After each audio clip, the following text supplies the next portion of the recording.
విషయంలో మీరు చేసిన మీ దగ్గర ఏర్పాటు బట్టి మేము చదివిస్తున్న ఈ పాటలు పాడడం ద్వారా మీ వాక్యం నిమిత్తం మా హృదయ సిద్ధపరిచేందుకే మిమ్మల్ని చదివిస్తూ ఆరాధిస్తున్నాను. ఈ సమయాన్ని మీరు మాకు ఆశ్చర్యకరంగా మీరు ఉంచుము. మీ మంచితనం మీరు సంపూర్ణంగా మీరు కనపరచుకోను. మీ దగ్గర ఏర్పాట్లు ఉంచుము. మీ నమ్మకత్వాన్ని మీరు రుజువుపరచుము.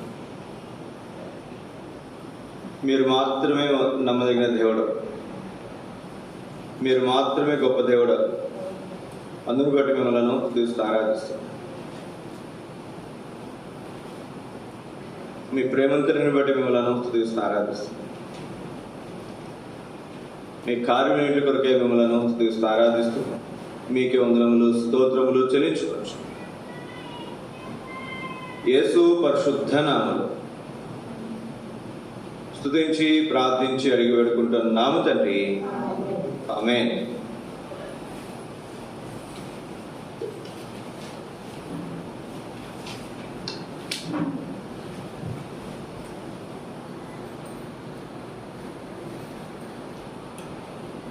మనం చదివినటువంటి భాగము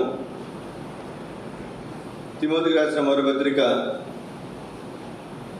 1వ అధ్యాయము 12-13 వచనాలు మనం చదువుకున్నాం. మరొకసారి నేను చదువుతాను, గమనించండి. పూర్వము దూషకుడును హింసకుడును హానికరుడైన నన్ను తన పరిచర్యకు నియమించి నమ్మకమైన వానిగా ఎంచినందుకు నన్ను బలపరిచిన మన ప్రభువైన యేసు క్రీస్తుకు కృతజ్ఞుడనై ఉన్నాను. తెలియక అవిశ్వాసం వల్ల చేస్తుంది కనుక కనికరింపబడితిని. మనం చదివినటువంటి భాగంలో పౌలు తిమోతికి రాస్తూ తన గురించి తాను చెప్తున్నాడు. నేను కనికరింపబడితిని. అంతేకాదు, నేను మన ప్రభువైన యేసు క్రీస్తునకు ఎలా ఉన్నాడంట? కృతజ్ఞుడనై ఇంటిని. కృతజ్ఞుడు, కృతజ్ఞతాస్తుతులు చెల్లిస్తున్నాడు. నేను కృతజ్ఞుడను అని చెప్తున్నాడు. అలాగే మన జీవితాల్లో కూడా ఎన్నో విషయాల్లో మన దేవునికి ఎలా ఉంటాం చెప్పండి? కృతజ్ఞులమే, కృతార్థులమే, కృతజ్ఞులమే. దేవుడు మన పక్షంగా జరిగించిన మేలులు, ఉపకారములు, గొప్ప కార్యములు, ఘనమైన కార్యములు, మన జీవితాన్ని మార్చిన విధానం, ఇదంతా మనం చూస్తే ఆయనకు మనం అందరం కూడా కృతజ్ఞులము. దేవుడు మనకిచ్చిన తలంపును బట్టి థ్యాంక్స్ గివింగ్, కృతజ్ఞతాస్తుతులు, కృతజ్ఞతార్పణ అనే మాట మనం చూస్తున్నాం. ఆరాధన గురించి మనం కొన్ని తలంపులు మనం చూసా, స్తుతి గురించి కొన్ని తలంపులు చూసా. ఇప్పుడు కృతజ్ఞత గురించి మనం కొన్ని సంగతులు మనము చూస్తున్నాం. ఇందులో మనం ఈ ప్రభుత్వం దేవుడు మనకి ఇచ్చినటువంటి వర్తమానంలో కీర్తన గ్రంథం 103వ అధ్యాయం, ఎందుకు మనం దేవునికి కృతజ్ఞతాస్తుతులు చెల్లించాలి అంటే 103వ కీర్తన చదివి మొదటి 5 వచనాలు.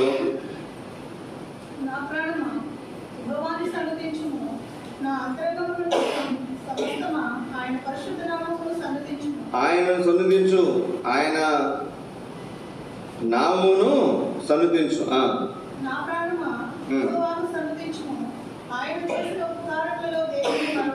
ఆయన చేసిన ఉపకారములలో ఏం చేశారంటే, ఆయన ఏం చేశారండి? మనం ఎవరని చెప్పండి. చిన్నప్పుడు ఒక కథ, ఒక చిన్న బాబు చిన్నపిల్లడు వెళ్ళి ఏ లెక్క పెట్టాడంటే చీమలు పుట్టలో పెట్టాడంట. వాడు చంపడానికి పెట్టాడా చీమల్ని, లేకపోతే మామూలుగా పెట్టాడా? వాడికి తెలియదు పాపం. మామూలుగా 700లో పెడితే ఆ ఏళ్ళని ఏం చేసినాయంటే అవి చీమ కుట్టింది. మనం చదువుకున్నాం కదండి, చీమ ఎందుకు కుట్టావంటే ఏమందంట? అట్లా చదువుకోలే, నా బంగారం పొట్టలో ఏలు పెడితే నేను కొట్టకుండా మానతానా? చీమ స్వభావం ఏంటి చెప్పండి? కొట్టడం దాని స్వభావం. తేలు స్వభావం కొట్టడం దాని స్వభావం. పాము స్వభావం కరవటం దాని స్వభావం. అలాగే మానవ స్వభావం ఏంటి? మేలు చేస్తాం మనం, కీడు చేస్తాం. పౌలు సందర్భంలో అంటాడు, చేయాలనుకున్న మేలు చేయక చెయ్యగోరని కీడుని నేను చేయుట తటస్థించుచున్నది. చిన్నప్పుడు ఇంగ్లీష్లో ఒక లెసన్ నేను చదువుకున్నాను. ఒక ఆయనకి ఆరోగ్యం బాగలేదు. ఆరోగ్యం బాగోకపోతే అతన్ని పరామర్శించడానికి అతని స్నేహితుడు వెళ్దాం అనుకున్నాడు. కానీ ఇతను ఎవరు? చెవిటివాడు. ఎవరు చెప్పండి? ఫ్రెండ్ ఎవరు? చెవిటివాడు. వీడేం చేశాడంటే, ఇప్పటి వరకు నేను చెవిటివాడు అని చెప్పి చెప్పలే ఎవరికి, ఏదో రకం మేనేజ్ చేస్తున్నాడు. వినపడకపోయినా వినపడుతున్నాడు, నటిస్తున్నాడు, అంతా బాగానే. ఇప్పుడు అక్కడ పేషెంట్ ఉన్నాడు. పేషెంట్ ఉంటే ఆ పేషెంట్ దగ్గరికి ఇతను వెళ్ళి ఏం చేయాలి చెప్పండి? మాట్లాడాలి. ఏమంటాం మనం? రే ఎట్లా ఉందిరా అంటే వాడు ఏమంటారు సహజంగా? కొంచెం పర్లేదురా అంటాడు. ఇతను ఏమందాం అనుకున్నాడు? రే ఎలా ఉందిరా అంటే పర్లేదురా అంటాడు. అయితే నీకు అలాగే ఉండాలి అంటే సరే అంటాడు అతను. అని 2-3 మాటలు అతను కలుపుకుని పోయాడు. అతను ఏం క్వశ్చన్ అడుగుతాడు, ఆన్సర్ ఏం చెప్తాడో అన్నీ ఊహించుకుని పోయాడు. తీరానికి పోయిన తర్వాత అతను ఉన్నటువంటి బాధలో వెళ్ళి ఇతను అడిగాడు, ఎట్లా ఉందంటే నేను చచ్చిపోయేలా ఉన్నాను రా బాబు ఇది ఎప్పుగానంట. ఇతను ఏమనుకున్నాడు? బాగానే ఉందిలే అంటాడేమో అనుకున్నాడు. రెండో మాట ఏంటి? ఇతను అనుకున్న మాట, నీకు అలాగే ఉండాలిరా, అలాగే ఉంటే మంచిది అన్నాడు. పాపం ఎందుకు వెళ్ళాడు చెప్పండి? ఇతను బాలుడు కాదు, పలకరించడానికి పోయాడు, పరామర్శించడానికి పోయి ఇప్పుడు ఏం చేసి చెప్పిన అతని కోపాన్ని రేపాడు. మనం కూడా చాలాసార్లు అలాగే ఉంటాం. మేలు చేద్దామనే పోతాం, వాళ్ళకి మంచి చేద్దామనే పోతాం, వాళ్ళకు ఉపకారం చేద్దామనే పోతాం. కానీ ఏం చేస్తాం చెప్పండి? ఒక్కొక్కసారి అపకారం చేస్తాం, కీడు చేస్తాం. అయితే మన దేవుడు ఎవరంటే, బైబిల్ ఎక్కడా కూడా దేవుడు పలానా వాళ్ళకి అపకారం చేశాను అని బైబిల్ ఎక్కడా కూడా లేదు. సర్వశక్తి గల దేవుడు చెప్పండి పూర్తి చేయండి. తర్వాత అన్యాయం చేయట అసంభవము. ఎంత అద్భుతమైనటువంటి మాట చూడండి. బైబిల్ ఉన్నటువంటి దేవుడు, గుర్తుపెట్టుకోండి ఈ మాట, బైబిల్ ఉన్నటువంటి దేవుడు అన్యాయం చేయుట, అపకారము చేయుట అసంభవం. అయితే మన దేవుడు ఎవరని చెప్పండి? ఆయన చేసిన ఉపకారములలో దేనిని మరవదు. ఉపకారాలు మనం మరవకుండా ఉంటే ఏం చేస్తే చెప్పండి దేవునికి? ఎప్పుడైనా నాకున్నటువంటి మనసు, ఎప్పుడైనా ఎవరైనా మనకి ఏదైనా మేలు చేస్తారు అనుకోనండి, అది గుర్తొచ్చినప్పుడైనా వాళ్ళతో వెంటనే మనం ఏం చేస్తున్నారు? ఫోన్ చేసి అరే బాగున్నా. ఒకసారి వాళ్ళకి చెప్పకపోవచ్చు, మనం అన్నిసార్లు చెప్పలేకపోవచ్చు. కానీ వాడు మనం చేసిన మేలు అది గుర్తొచ్చినప్పుడు, ఉపకారం మనకు గుర్తొచ్చినప్పుడు వారితో మనం ఖచ్చితంగా మాట్లాడకుండా మనం ఉండలేం. దేనిని మరవద్దు. ఏంటి ఆయన చేసిన ఉపకారంలో? దేనిని మరవద్దు. ఏంటి ఆయన చేసిన ఉపకారాలు? చదవండి 3వ వచనం. ఆయన నీ దోషములన్నిటినీ క్షమించువాడు. మన దోషాలు క్షమించాడు, మన పాపాలు క్షమించాడు. మన పాపాలకు రావాల్సిన శిక్ష ఆయన ఏం చేసి చెప్పండి? తానే భరించాడు. ఇప్పుడు ఆ శిక్ష మన మీద లేదు. శిక్షకు మన పాత్రలము కాదు. క్రీస్తు యేసునందు ఉన్న వారికి ఏ శిక్షా విధియో లేదు. ఎంత అద్భుతమైనటువంటి మాట. రెండోది మీరు చదవండి, నీ సంకటములన్నిటినీ కుదుర్చువాడు. ఏం కుదురుస్తారంట? సంకటాలు, ఇరుకులు, ఇబ్బందులు, వీటన్నిటి ఏం చేస్తున్నాడు ఆయన? కుదురుబాటు.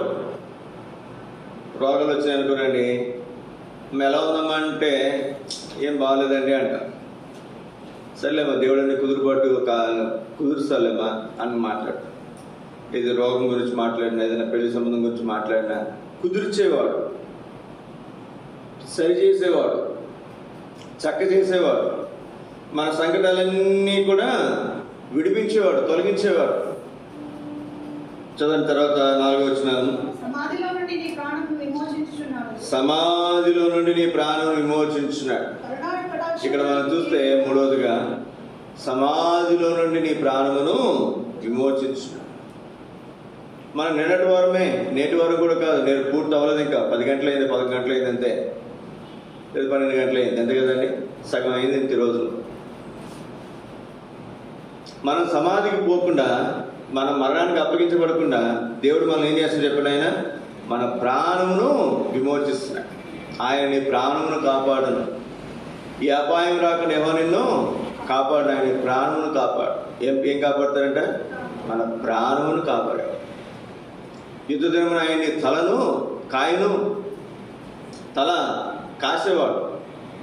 మన తల పోకుండా దేవుడు మనను కాపాడేవాడు. 4వదిగా చూడండి, చదవండి, కరుణా కటాక్షములను నీకు కిరీటముగా, మరణాన్ని తప్పించడం మాత్రమే కాకుండా కరుణా కటాక్షములు మనకి ఎలా ఇస్తారంట? కిరీటముగా ఇస్తారు. ఎంత అద్భుతమైనటువంటి సంగతి చూడండి. కరుణా కటాక్షం,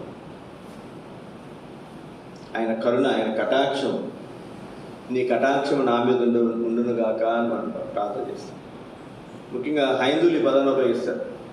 ఫలానా అమ్మవారి కటాక్షం మా మీద ఉండాలండి, ఫలానా అయ్యవారి కటాక్షం, మీ కటాక్షం మా మీద ఉండాలండి. మన బైబిల్ భాషలో దేవుని దయ, దేవుని కరుణ అనే పదాలు మనం ఎక్కువ ఉపయోగిస్తాం. కానీ దేవుని దయ మనం ఏం చేస్తుంది? సంవత్సరం బట్టి సంవత్సరం దయా కిరీటాన్ని దేవుడు మనకు, సంవత్సరం దయా కిరీటాన్ని దేవుడు మనకు అనుగ్రహిస్తున్నాడు. 2023 అయిపోయింది, 24 నవంబర్ మాసం 17వ తారీఖు వరకు దేవుడు మనం కాపాడాడు. ఇంకొక 15 రోజులు కాపాడితే ఈ సంవత్సరం దాటి 2025 సంవత్సరంలో మనము ప్రవేశించగలం. అలాగే మన వ్యక్తిగత జీవితాల్లో, మన కుటుంబ జీవితాల్లో, మన పిల్లల జీవితాల్లో ఒక సంవత్సరం వెంబడి సంవత్సరాలు దేవుడు ఏం చేసినప్పుడు దయా కిరీటంగా దేవుడు మనకు ధరింపజేస్తున్నాడు. అదే కరుణా కటాక్షములను కిరీటముగా ధరింపజేస్తున్నాడు. ఆయన దయా కిరీటాన్ని మనకు ధరింపజేస్తున్నాడు. 5వదిగా చదవండి, అక్కడ పక్షిరాజు యవనం వలె నీ యవనము క్రొత్తదగు చూడనట్లు మేలులతో తృప్తిపరుస్తాడు. లోకంలో కూడా సామెత ఉంటుంది, అసలు కంటే వడ్డీ ముద్దంట కదండి. అసలేంటి వడ్డీ ఏంటి? ఎక్కడైనా నవ్వుకుంటాడు, వడ్డీకి ఇస్తాను డబ్బులు ఏమన్నా, డబ్బులు వడ్డీకి ఇవ్వకూడదండి, వడ్డీలు తీసుకోకూడదు. అసలు కంటే వడ్డీ ముద్దండి నేను చెప్పండి. కొడుకుల కంటే కూడా మనవాళ్ళు మనవరాళ్ళు ముద్దు. చిన్నప్పుడేమో కొడుకులు కూతురు ముద్దు, పెద్ద అయిన తర్వాత వాళ్ళ మీద ముద్దు ఉండదు మనకి. కొడుకుని తిట్టుకుంటాం, కూతురు అందరినీ తిట్టుకుంటాం కదా. ఎక్కడో నోటి కోటికి కొడుకుని కూతుర్ని తిట్టినటువంటి తల్లిదండ్రులు చాలా అరుదు, ఏదో సందర్భంలో మనం తిట్టుకుంటాం. కానీ మనవాళ్ళు మనవాళ్ళంటే మాత్రం అమితమైనటువంటి ప్రేమ. అంటే ఇక్కడ మనం చూస్తే పక్షిరాజు యవనం ఏ విధంగా అయితే క్రొత్త అవుతుందో, ప్రతి సంవత్సరం అదేమవుతుంది చెప్పండి, తన గోళ్ళు ఊడిపోతాయి, ముక్కు ఊడిపోతుంది, అన్నీ ఊడిపోతాయి, రెక్కలు ఊడిపోతాయి, మళ్ళీ నూతనంగా దానికి రెక్కలు, గోళ్ళు, ముక్కు అన్నీ కూడా వస్తాయి. అప్పుడు పక్షిరాజు యవనం నూతనమవుతుంది. అలాగే దేవుడు కూడా ప్రతిరోజు మేలుతో మనలను తృప్తిపరుస్తాడు. చదువులో, ఉద్యోగ బాధ్యతల్లో, కుటుంబ బాధ్యతల్లో, లేదా ప్రమోషన్స్లో, లేదా వ్యాపారాల్లో, లేదా పిల్లల పెళ్ళిళ్ళలో, లేదా వాళ్ళ చదువుల్లో, వారి ఉద్యోగాల్లో, లేదా వారికి ఇచ్చే సంతానంలో, ఇట్లా రోజు వెంబడి రోజు, నెల వెంబడి నెల, సంవత్సరం వెంబడి సంవత్సరం మేలుతో ఆయన మన హృదయాన్ని ఏం చేస్తాడు చెప్పండి? తృప్తిపరుస్తున్నాడు. అందును బట్టి మనం ఆయన దేవునికి కృతజ్ఞతాస్తుతులు చెల్లించ భద్రమే అన్నాను. రెండు తలంపుగా మీకు జ్ఞాపకం చేస్తాను. నేను కొలసీలకు రాసిన పత్రిక 3వ అధ్యాయము 15 వచనం. కొలసీ 3:15.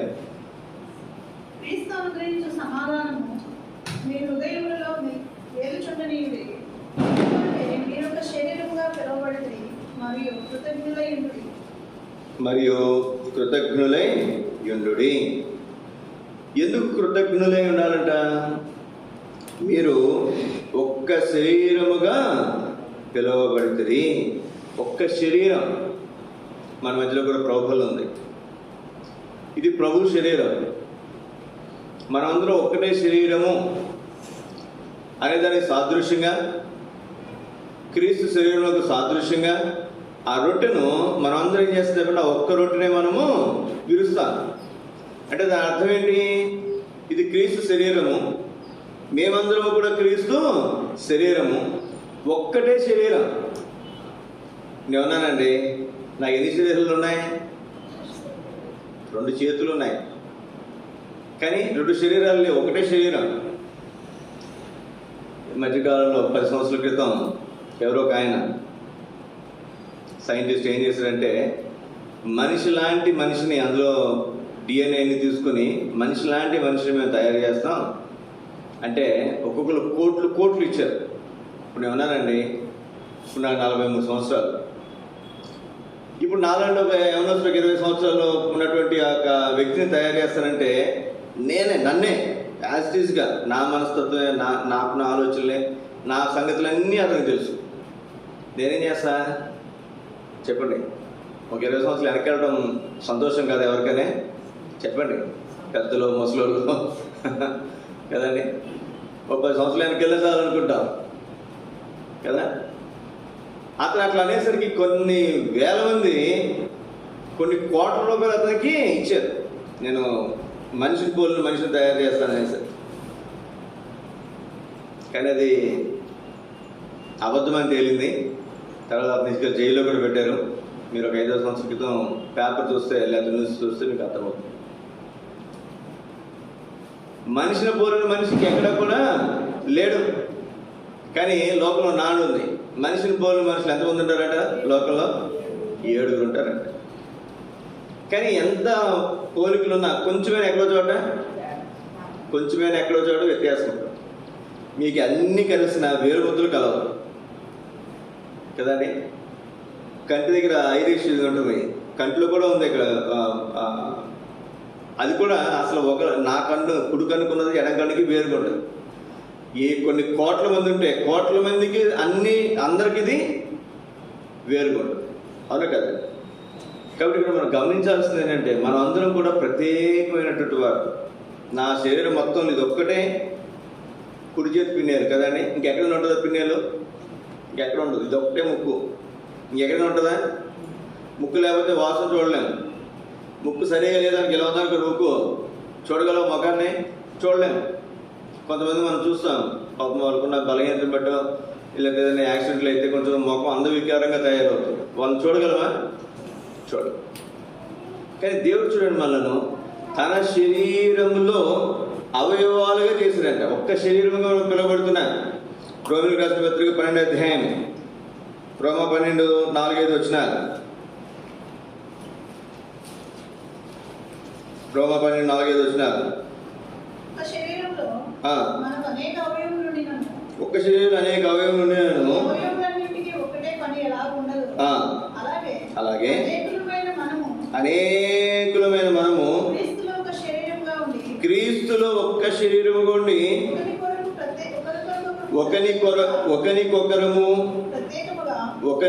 ఒకరము ప్రత్యేకముగా అవయవలము. నేను ఒక అవయవాన్ని, నువ్వు ఒక అవయవం. ఒకరు కన్ను అవ్వచ్చు, ఒకరు ముక్కు అవ్వచ్చు, ఒకరు నోరు అవ్వచ్చు, ఒకరు చెవి అవ్వచ్చు, ఒకరు చేయవచ్చు, ఒకరు కాలు అవ్వచ్చు, ఒకరు గుండెగా అవ్వచ్చు, ఒకరు లివర్ అవ్వచ్చు. ఇవన్నీ కూడా ప్రత్యేకమైనటువంటి అవయవాలు. ఏ వ్యక్తి 2 గుండెలు ఉండవు ఉంటాయండి? 2 లివర్లు ఉండవు ఉంటాయా? ఉండవు. కానీ ఇక్కడ మనం గమనించాల్సినటువంటి ప్రాముఖ్యమైనటువంటి సంగతి, మనం అనేకులమైన క్రీస్తులో ఒక్క శరీరంగా ఉండి ఒకరికి ఒకరము ప్రత్యేకముగా అవయవాలుగా ఉన్నారు. కాబట్టి నేను ప్రత్యేకమైనటువంటి వ్యక్తిని, నువ్వు ప్రత్యేకమైనటువంటి వ్యక్తిని. నువ్వు చేసేది నేను చేయలేను, నేను చేసేది నువ్వు చేయ. కాబట్టి మధ్యాహ్నకాల సమయంలో సోదరి, మనల్ని దేవుడు క్రీస్తు శరీరంలో అవయవములుగా చేశాడు. ఒకరికి మరొకరు ప్రత్యేకమైనటువంటి అవయవాలుగా దేవుడు మనను చేశాడు. అందుకు మనం దేవుని కృతజ్ఞతాస్తుతులు చెల్లించబద్దులమే అన్న. ఇంకొక మాట మనం చూస్తే ఎఫెసీయులకు రాసిన పత్రిక 2:13 14 కూడా. ఎఫెసీ 2:13-14. అయినను మునుపు దూరస్తులైన మీరు ఇప్పుడు క్రీస్తు యేసునందు క్రీస్తు రక్తము వలన సమీపస్తులై ఉన్నారు. ఆయన మన సమాధానమైంది మీకును మాకును ఉండిన ద్వేషమును అనగా విద్రూపకమైన ఆజ్ఞలు గల ధర్మశాస్త్రమును తన శరీరమందు కొట్టివేయడం చేత మధ్య గోడను పడగొట్టి మన ఉభయులను ఏకము చేశాను. ఇంతకుముందు మన ఎవరు దూరస్తులను, ఇప్పుడు క్రీస్తు యేసునందు క్రీస్తు రక్తం వలన సమీపస్తులను. అసలు వాళ్ళు ఎవరో మనకు తెలియదు, అసలు వాళ్ళ బంధుత్వమే మనకు లేదు. ఇప్పుడు మన బిడ్డకు వాళ్ళ బిడ్డని ఇచ్చామనుకోండి, లేదా వాళ్ళ బిడ్డకు మన బిడ్డని ఇచ్చామనుకోనండి, ఏమొస్తుందండి? బంధుత్వం వచ్చేస్తుంది.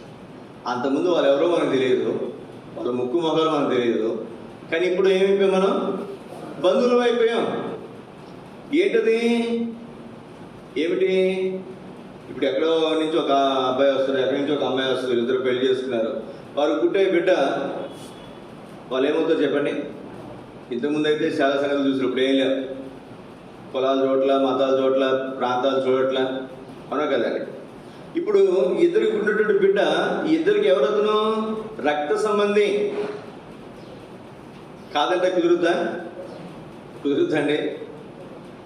అంతకుముందు భేదాభిప్రాయాలు చాలా ఉన్నాయి, కులాలు, మతాలు, ప్రాంతాలు, ఇంకా రకరకాల భేదాభిప్రాయాలు ఉన్నాయి. కానీ ఇప్పుడు ఏం లేవు, భేదాభిప్రాయాలే. ఎందుకని? రక్త సంబంధం. అలానే ఇంతకుముందు మనం దూరస్తులం, క్రీస్తునందు క్రీస్తు రక్తం వలన. ఏ రక్తం ఉంటుంది? మనం ఇది రక్త సంబంధమే క్రైస్తవులుగా. ఇది దేవుని రక్త సంబంధం. ఇది అది శరీర సంబంధమే రక్త సంబంధం అయితే, ఇది దైవికమైనటువంటి రక్త సంబంధం. ఇప్పుడు క్రీస్తు రక్తము చేత మనము సమీపస్తులుగా చేపట్టాం. ఇప్పుడు మన ఉభయులు ఎవరు చెప్పండి? ఏకమైన ఒకటే శరీరం, ఒకటే కుటుంబం. ఇక్కడ కూడా చూడండి, ఎన్నో మతాలు, ఎన్నో కులాలు, ఎన్నో ప్రాంతాలు చెందినటువంటి వారు మనం. కానీ మనం ఏం చేస్తాం చెప్పండి?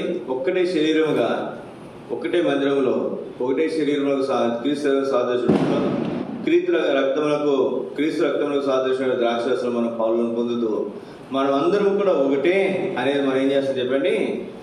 చూపిస్తుంది. రండి, గలతీయులకు రాసిన పత్రిక 3:26,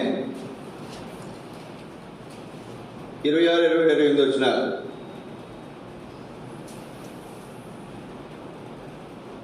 కాబట్టి మనం విశ్వాసము వలన నీతిమంతులమని తీర్చబడినట్లు.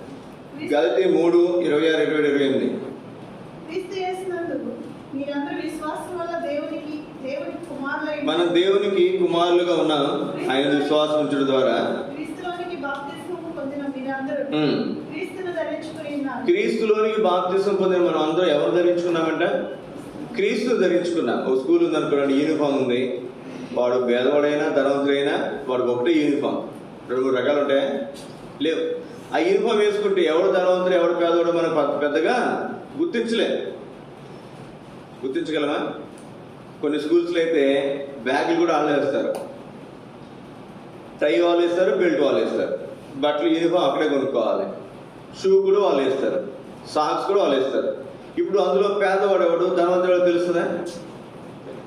అలాగే మనం కూడా క్రీస్తు రక్తంలో విమోచించబడిన తర్వాత, ఆయన విశ్వాసం ఉంచిన తర్వాత, ఆయన కుమారులుగా చేయబడిన తర్వాత మనం ఎవరు ధరించుకుంటున్నామంట?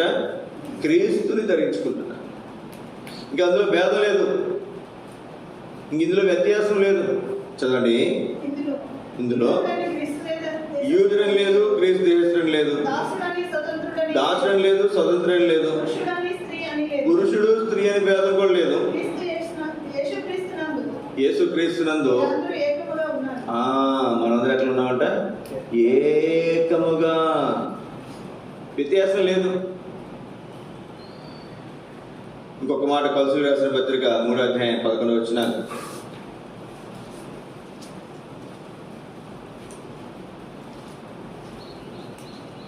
కొలసీ 3:11.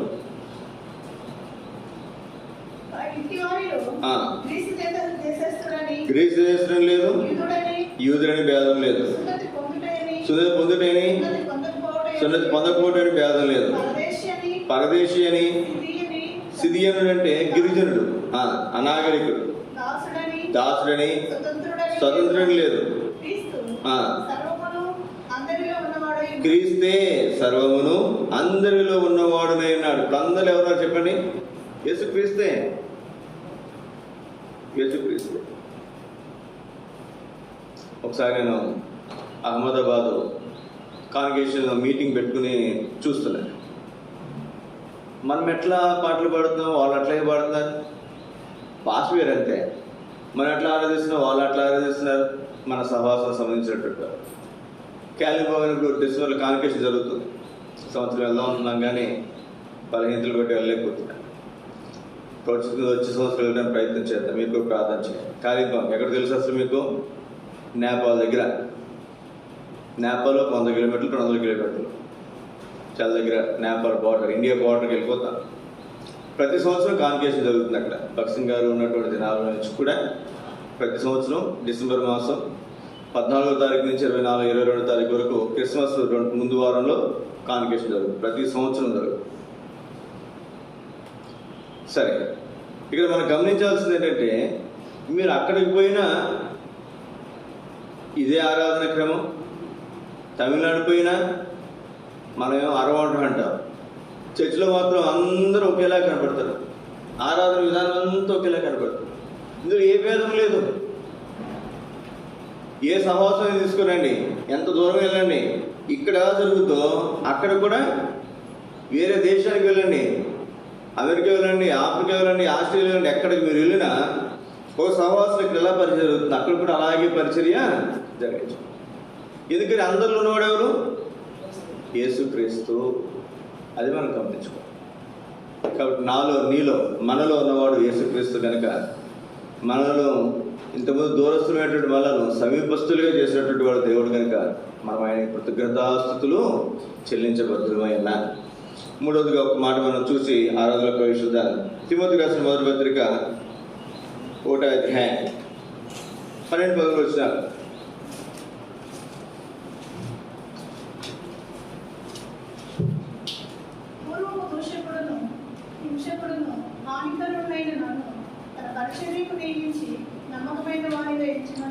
నన్ను తన పరిచర్యకు నియమించి నమ్మకమైన వానిగా ఎంచినందుకు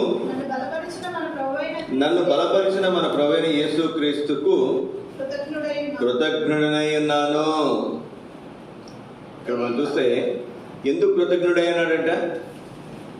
3 ప్రాముఖ్యమైన విషయాలు చెప్తున్నాడు. చూడండి అక్కడ. ఎందుకు దేవుని కృతజ్ఞతాస్తుతులు చెల్లించాలి అంటే, 1, నన్ను తన పరిచర్యకు నియమించాడు. దేనికి నియమించాడు? తన పరిచర్యకు నియమించాడు. 2, నమ్మకమైన వానిగా ఎంచాడు. 3, నన్ను బలపరిచాడు. లోకల్ ఎట్లా ఉంటుంది? లోకల్ ఎట్లా ఉంటుంది చెప్పండి. ఇప్పుడు మిలిటరీలోనో లేదా ఇంకోటో ఎయిర్ ఫోర్స్లోనో మనం కూడా క్రీస్తు సైనికులు కదా. మరి ఆ సైనికులకి ఎలా ఉంటుంది ట్రైనింగ్?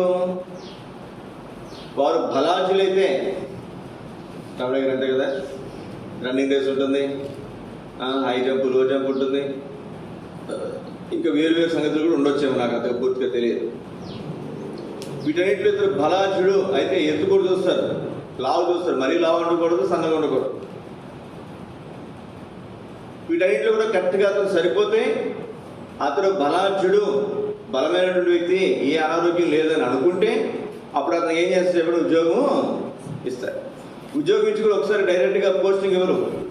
ఒక 6 నెలల్లో, సంవత్సరం పరీక్షిస్తారు. వీడి మనస్తత్వం ఎట్లా ఉంది, వీడు సరిపోతాడు సరిపోడా. ప్రొబేషనరీ పీరియడ్ అంటారు, ట్రైనింగ్ పీరియడ్ అంటారు. ఆ ట్రైనింగ్లో కొన్ని చోట్ల 6 నెలలు ఉంటాయి, కొన్ని చోట్ల సంవత్సరం ఉంటుంది, కొన్ని చోట్ల 2 సంవత్సరాలు ఉంటుంది. ఈ 2 సంవత్సరాల ట్రైనింగ్లో, ఈ సంవత్సరం ట్రైనింగ్లో ఈ పైన వాళ్ళు ఏమని చెప్పాలి? ఓకే, ఇతను కరెక్ట్, పర్వాలేదు, నమ్మకస్తుడు అని చెప్తే అప్పుడు 3వసారి ఏం చేస్తే చెప్పండి, అతనికి ఉద్యోగం ఎక్కడో అక్కడ పోస్టింగ్ ఇస్తారు. అర్థమవుతుందండి? ముందు బలాజులే ఉండాలి, తర్వాత నమ్మకమైన వారు ఉండాలి. అప్పుడు ఏదైతే మనం దేనికైతే అర్హులమో దానికి మనను మరి ఆ అర్హత కలిగే మరి అర్హులమో దానికి మనను నియమించే దేవుడు. కానీ దేవుని నియామకం చూడండి, అసలు బలాఢ్యులమో కాదో దేవుడు చూడలేదు, మనం నమ్మకమైన వారమా కాదనేది కూడా దేవుడు చూడాల. ఊరికి నేను తీసుకొని ఏం చేశాడంటే, ఇప్పుడు నేను ఉదాహరణ ఉన్నాను, నేను బలాఢ్యున్నా, అన్ని రోగాలు ఉన్నాయి.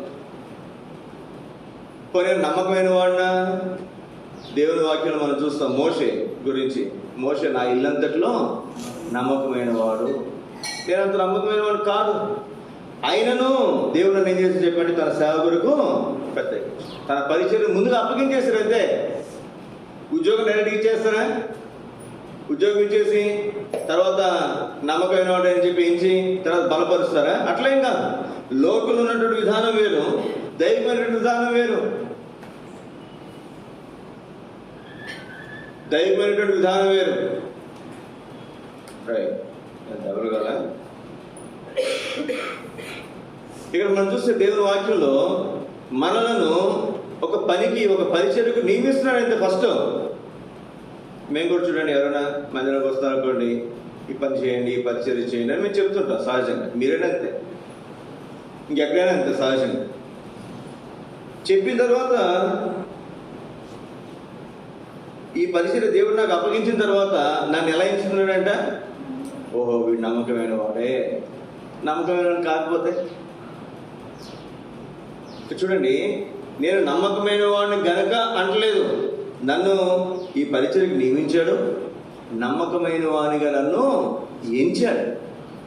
నేను నమ్మకమైన వాడినో కాదో నాకు తెలియదు, ఇదేమి దేవుడు చూడలా, ఒక్కటే చూశాడు, నాకు పరిచర్య అప్పగించాడు, నన్ను నమ్మకమైన వాడిగా ఎంచాడు. ఎంత అద్భుతమైనటువంటి సంగతి చూడండి. ఈ లోపల ఇట్లాంటి లెక్క ఎక్కడ ఉండదండి, ఇట్లాంటి విధానం ఎక్కడ ఉండదు. నమ్మకమైన వానికే ఏదైనా అప్పగిస్తారు, కానీ అప్పగించిన తర్వాత నమ్మకమైన వానికి ఎంచుతున్నాడంటే దానికి కావాల్సిన బలాన్ని ఏం చేస్తాడు చెప్పండి, సమకూరుస్తాడు, బలపరుస్తాడు. దానికి కావాల్సినటువంటి విధానంలో నన్ను ఏం చేస్తాడు, మనలను బలపరుస్తాడు. ఎంత అద్భుతమైనటువంటి సంగతి.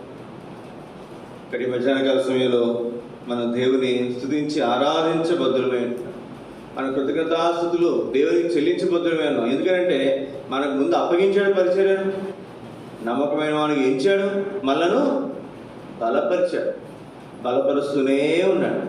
ఇంకొక మాట చూడండి, ఇక్కడే తిమోతి రాసిన 4:17 వచ్చిన,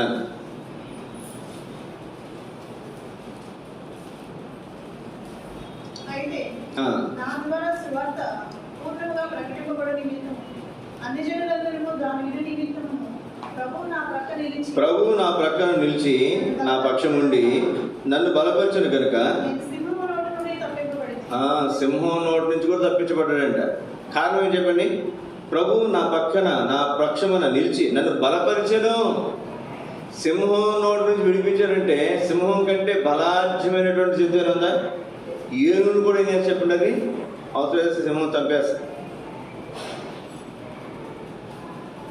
ఏనుగును కూడా కుంభస్థలం మీద కొడుతుంది అంతే, ఇక్కడ అంతే. ఈ అంత పెద్ద ఏనుగునే కింద పడాల్సి. కానీ అట్లాంటి ఏనుగు మరి సింహం నోట్ల నుండి కూడా మనను విడిపించింది. ఇప్పుడు అది కొరుకుతుంది మాంసం అనుకుని, ఏదైనా ఒక ఐరన్ రాడ్ తగిలింది అనుకో నోటికి, ఏం చేస్తా చెప్పండి, పూసేస్తుంది. దాని శక్తికి మించినటువంటి బలం ఎప్పుడు వచ్చింది మనకి? దేవుడే మన ప్రక్కన నిలిచి మన పక్షం నుండి మనల్ని ఏం చేశాడు, ఆయన బలపరిచాడు. కొరింథీయులకు 3:5-6 వచనాలు. కొరింథీయులకు 3:5-6 వచనాలు.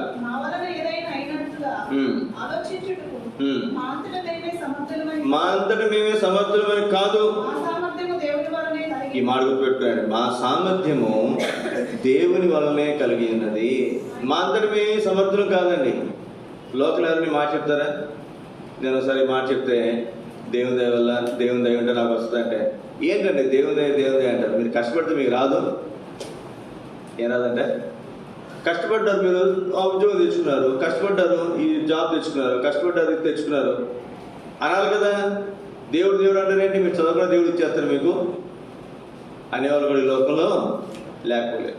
ఇక్కడ మనం చూస్తే మా సామర్థ్యము దేవుని వలనే కలిగి ఉన్నది. మేము సమర్థులం కాదు. ఈ మాట ఒక క్రైస్తవుడు మాత్రమే చెప్పగలరండి. లోకంలో ఎవరు చెప్పరు. చంద్రబాబు దగ్గరికి వెళ్ళి, అయ్యా నీకు 50 సంవత్సరాలు వచ్చింది కదా, నువ్వేం చేస్తావు సీఎం కంటే ఏమంటాడు చెప్పండి? నాకు సామర్థ్యం లేదు, దేవుని దేవాలు చేస్తానంటాడా? అంటాడా? ఎంత గొప్ప వ్యక్తి దగ్గరికి వెళ్ళినా, ఎంత ముసలి దగ్గరికి వెళ్ళినా, ఎంత బలహీన దగ్గరికి వెళ్ళినా, మేము చేతకాని వారు, మేము అసమర్థులని ఎవరు అనలేరు. ఒక క్రైస్తవుడు మాత్రం ఎంత సామర్థ్యత ఉన్నప్పటికీ కూడా ఒక్క మాట మనం చెప్తా, అయ్యా మా వలన ఏమీ కాదు, మా దేవుని వల్ల సమస్తం సాధ్యం. ఆయన సమర్థుడు. ఇంకొక మాట ఇక్కడే చదవండి. కొరింథీయుల రెండవ పత్రిక 3వ అధ్యాయం 6వ వచనం. ఆయనే మమ్మల్ని క్రొత్త నిబంధనకు అనగా అక్షరములకు కాదు గాని ఆత్మకే పరిచారకులమగుటకు సామర్థ్యము దేనికి సామర్థ్యం ఇచ్చాడంట? ఆత్మకు పరిచారకులు అంట. శరీరానికి కాదు, శరీర సంబంధమైన మనుషులకు కాదు, ఆత్మకు, ఆత్మ సంబంధమైనటువంటి మనుషులకు. ఆత్మ సంగతులు ఆత్మకే గ్రాహ్యం. ఇప్పుడు మనం మరి ఆత్మకే పరిచారకులు ఒకటకు మాకు దేవుడు ఏం కలగజేశాడు? సామర్థ్యం కలగజేశాడు. ఈ పుస్తకం చదివితే చాలా మందికి అర్థం కాదు. ఏంటంటే అలా ఉంటుందంటే పుస్తకం మాకేం అర్థం కావట్లేదంట. మనం రక్షించబడిన తర్వాత, దేవుని ఆత్మ మనలోకి వచ్చిన తర్వాత మన బైబిల్ చదువుతుంటే మనకి ఇంటే అది అర్థమవుతుంది. అంటే ఏంటిది? ఈ సామర్థ్యం ఎవరు కలగజేశాడు? దేవుడు కలగజేశాడు. ఫిలిప్పీయులకు రాసిన పత్రిక 4వ అధ్యాయం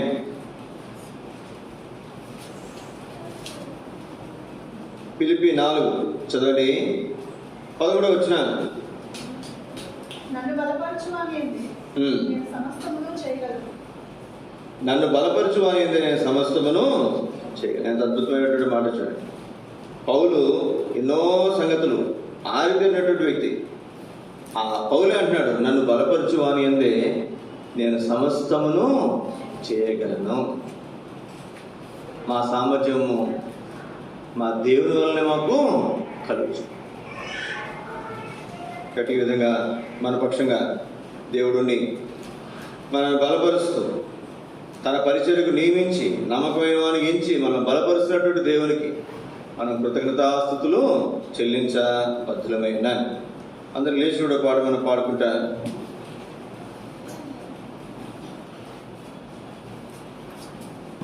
అందరు లేచి కూడా పాట మనం పాడుకుంటా.